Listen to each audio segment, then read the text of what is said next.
বিধ্বংসী অগ্নিকাণ্ডত ভস্মীভূত হ'ল তিনিখনকৈ দোকান।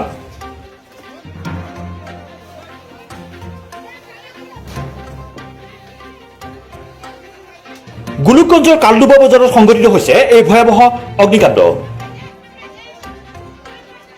অগ্নিকাণ্ডত ভস্মীভূত হ'ল তিনিখনকৈ দোকান।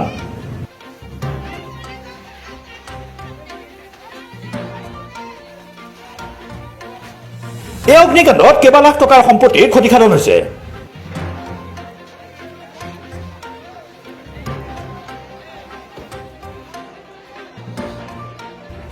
জানিব পৰা মতে আজি পুৱা হঠাৎ অগ্নিসংযোগ হয় কালডুবা বজাৰৰ তিনিখনকৈ দোকানত।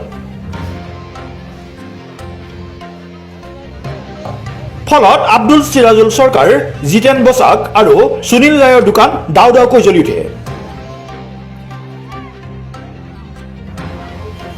মুহূৰ্ততে বজাৰখনত হাহাকাৰময় পৰিৱেশৰ সৃষ্টি হয়। পিছত অগ্নি নিৰ্বাপক বাহিনী উপস্থিত হৈ জুই নুমাবলৈ সক্ষম হোৱাত অধিক ক্ষতিসাধনৰ পৰা ৰক্ষা পৰে।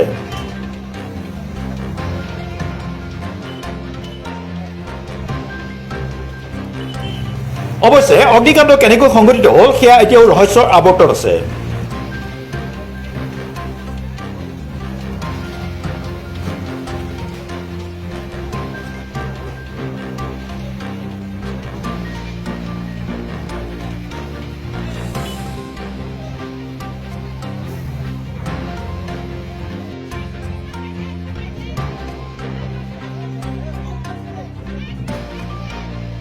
মোৰ নাম আব্দুল চিৰাজুল চৰকাৰ।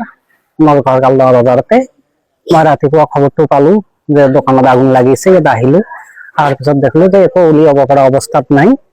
আটাইখিনি পৰি ৰৈ গ'ল। আগুনখিনি কেনেকৈ লাগিলে এইটো সন্দেহযুক্ত যে হোটেলৰ পৰাই লাগিলে বুলি।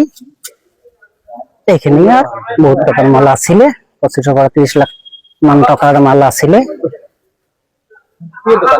মই ষ্টেচনাৰী দোকান হয়। 25 পৰা 30 লাখ মান অনুমানিক। এটা উলিয়াব পৰা নাই। আহিছিল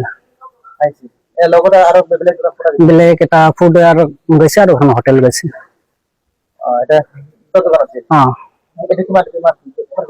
তাতে লাখখানেক টকাৰ মান মাল আছিলে ফুড আৰ্টত, আৰু হোটেলখনত 8-10 হাজাৰ মান টকাৰ মাল আছিলে।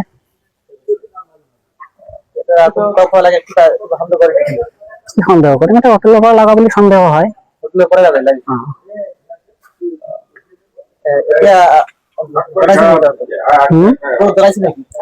ওপৰত জনোৱা নাই এতিয়ালৈকে। নাই। ইঞ্চুৰেঞ্চ দোকানত আছে, গোডাউনত নাই।